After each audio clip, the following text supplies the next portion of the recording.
আপনি সেনাবাহিনীকে বিপদের মধ্যে ঠেলে দিচ্ছেন। আরাকান সেনাবাহিনী কাজ করছে পার্বত্য চট্টগ্রামে, আপনারা যে ঘটনা ঘটছে পার্বত্য চট্টগ্রামে এটাকে বিচ্ছিন্ন ভাববেন না। আপনি পররাষ্ট্রমন্ত্রী একজন উপদেষ্টা রেখেছেন, তিনি ভারতের দালাল। যতক্ষণ পর্যন্ত না এই সংবিধান পড়ে ফেলতে না পারবেন ততক্ষণ পর্যন্ত আপনাদের কোনো মুক্তি নাই। এখানে আমার পাশে মাসুদ বসে আছেন, কই জামাত তো এই প্যালেস্টাইনের পক্ষে কোনো বড় কোনো মর্যাদা রাখেনি, আপনাদের কোনো বড় মিছিল আমি দেখিনি। আপনার কি মার্কিন যুক্তরাষ্ট্র দ্বারা সমর্থিত? আমাদের তো মনে প্রশ্ন আসে, আমাদের প্রশ্ন করতে চাই, তার মানে আপনারাও মার্কিন যুক্তরাষ্ট্রের দালালি করছেন আমাদের ক্ষুদ্র রাজনৈতিক স্বার্থে। কারণ যদি আপনারা উম্মার পক্ষে থাকেন তাহলে অবশ্যই আজকে ফিলিস্তিনিদের পক্ষে এই যে তথাকথিত আমাদের ইসলামপন্থীদের কোনো কথাবার্তা নাই কেন? যে আমাদের ইসলামী একসময় বাধ্যতামূলক সামরিক শিক্ষার কথা বলতো না মাসুদ? এখন কি আপনাদের? ঠিক আছে, আপনি ঘুমাচ্ছেন, আপনারা এখনো বলছেন কেন? আপনারা ঘুমাচ্ছেন আপনারা? তো আজকে জনগণ আপনাদের প্রতি যে আস্থা দেখিয়েছে, আপনারা সঠিক রাজনীতি করুন।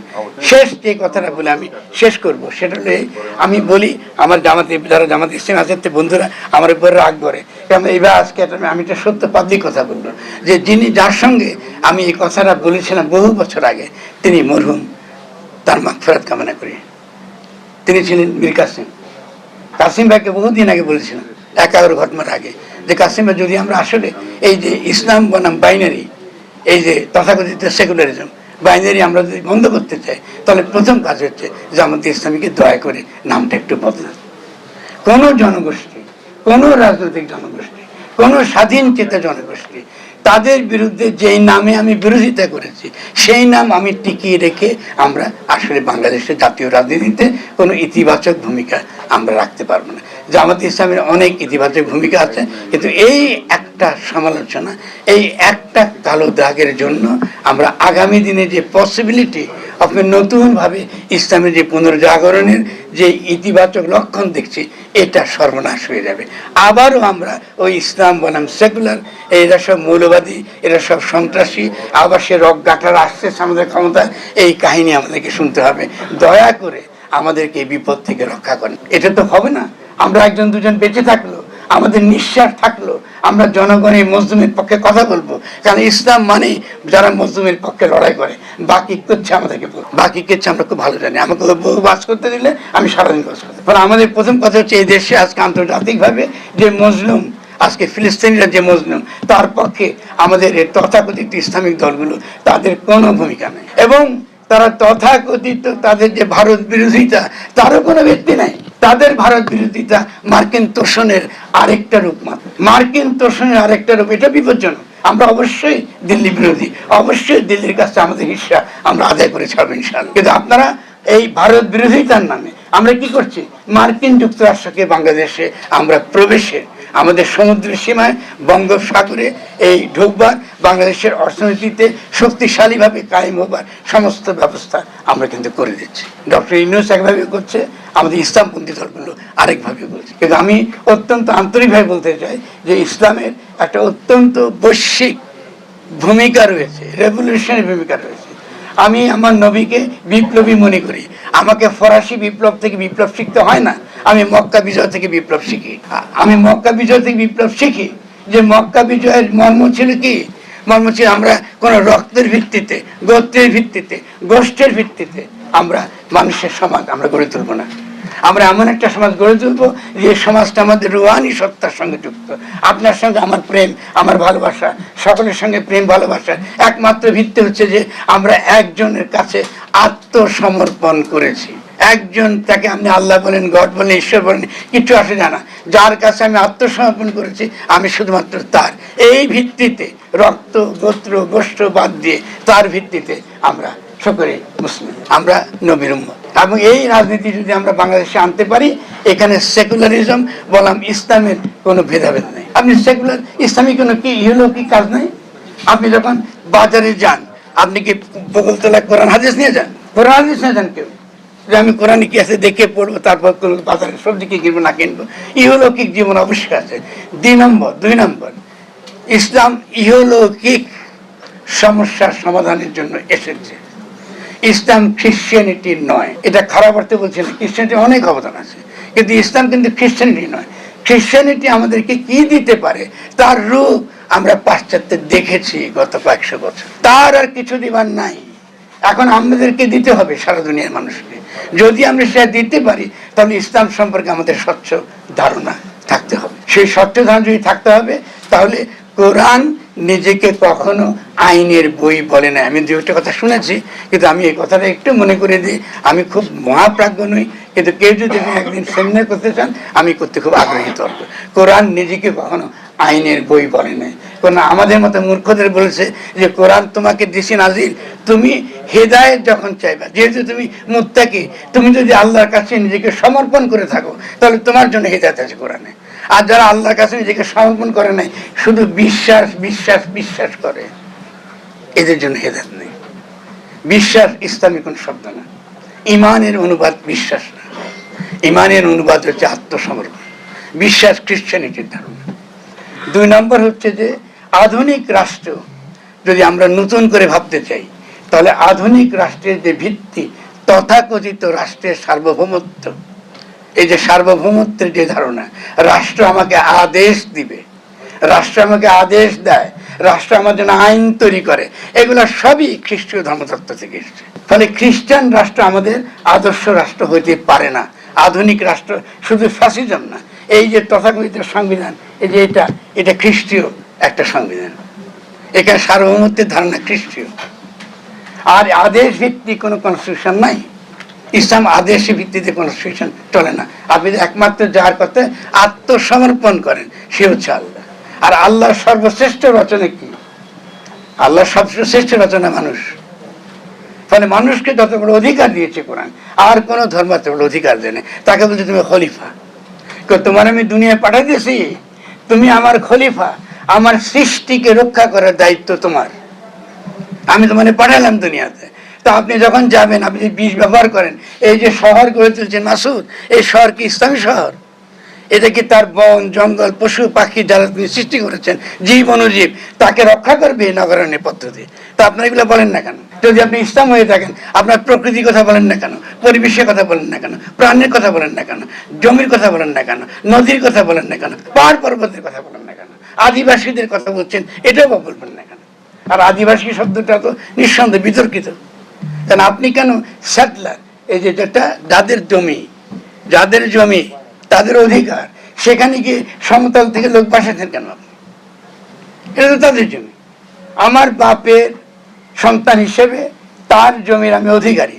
ঠিক তেমনি ওই যে পার্বত্য চট্টগ্রামের যাদেরকে আমরা বিভিন্ন ক্ষুদ্র জাতি গোষ্ঠী, তাদের যে নিয়ম, সেই নিয়মটা হলো এই যে তাদের রাজা তাদেরকে জমি দেয়, তারা ব্যক্তিগত মালিকানা নাই।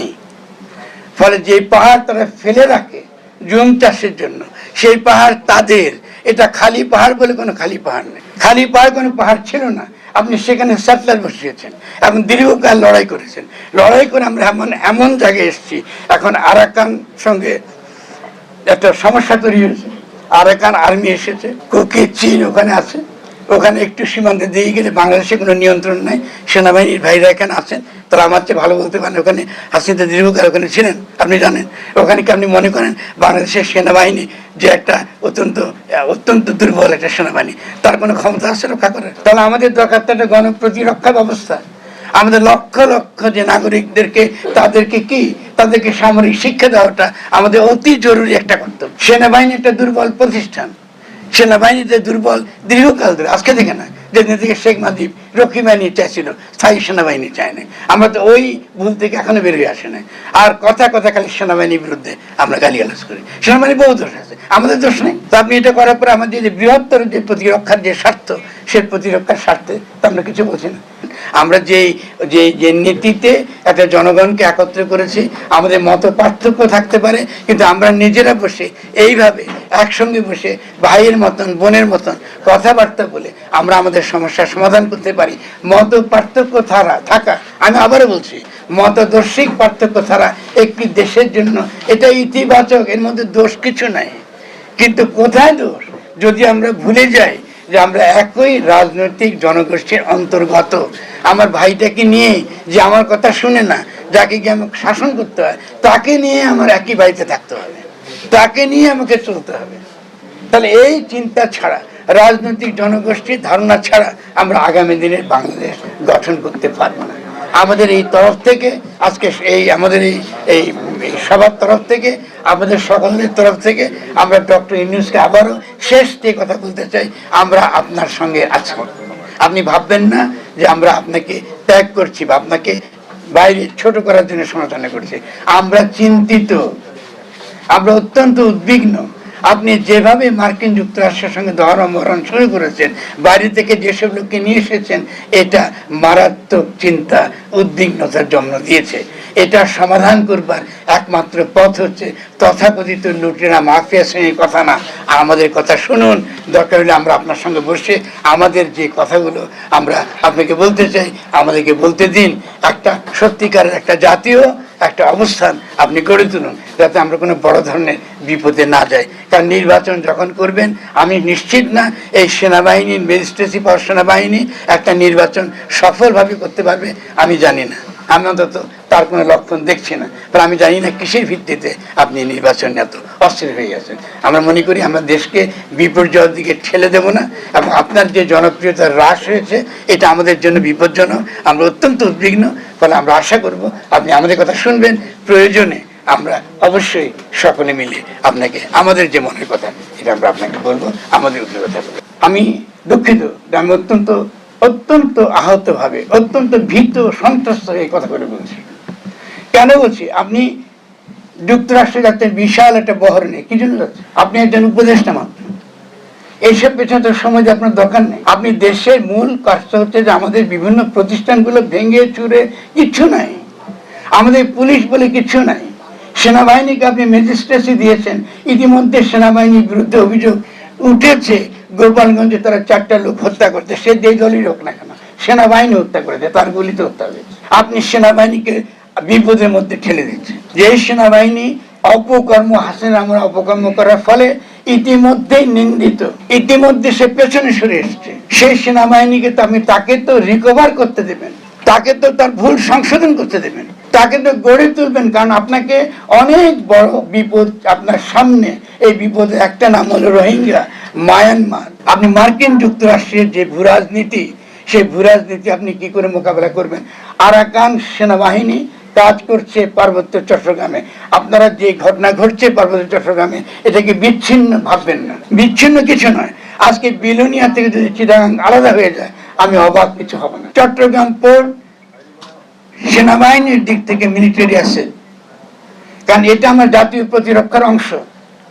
আপনি সে সেনাবাহিনীর সঙ্গে কোনো কথা না বলে, জাতীয় নিরাপত্তার প্রশ্নকে কোনো প্রকার না তুলে আপনি একটা বিদেশি কোম্পানির কাছে পোর্ট তুলে দিচ্ছেন। কার কাছে আপনি অনুমতি নিচ্ছেন?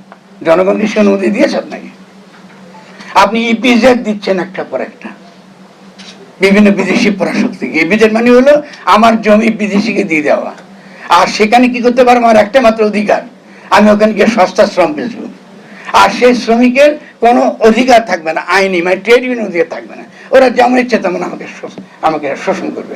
বাংলাদেশ কি সারা জীবন সস্তা শ্রমিক সরবরাহের জায়গা হবে? কাঁটা তারের বেড়ার মধ্যে থাকবে? এটার জন্য আমরা গণঅভ্যুত্থান করেছি।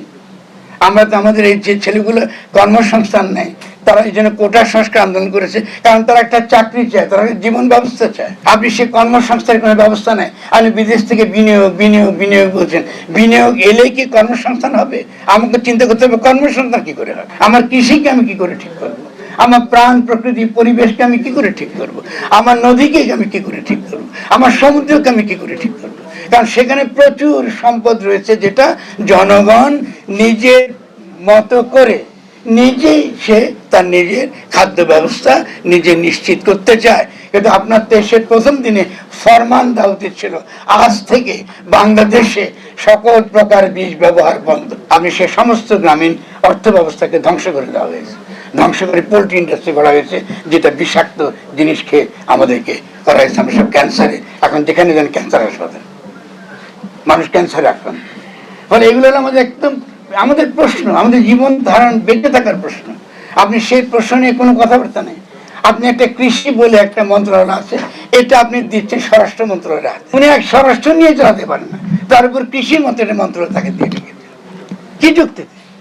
আপনি ব্যবসায়ীতে একজন উপদেষ্টা রেখেছেন, তিনি নিজে, তাকে যে দায়িত্ব দিয়েছেন, উনি নিজে একটা কোম্পানি খুলে বসেছেন। তাকে যে বিমানের দায়িত্ব, উনি নিজে একটা এয়ারলাইন্স খুলে বসেছেন।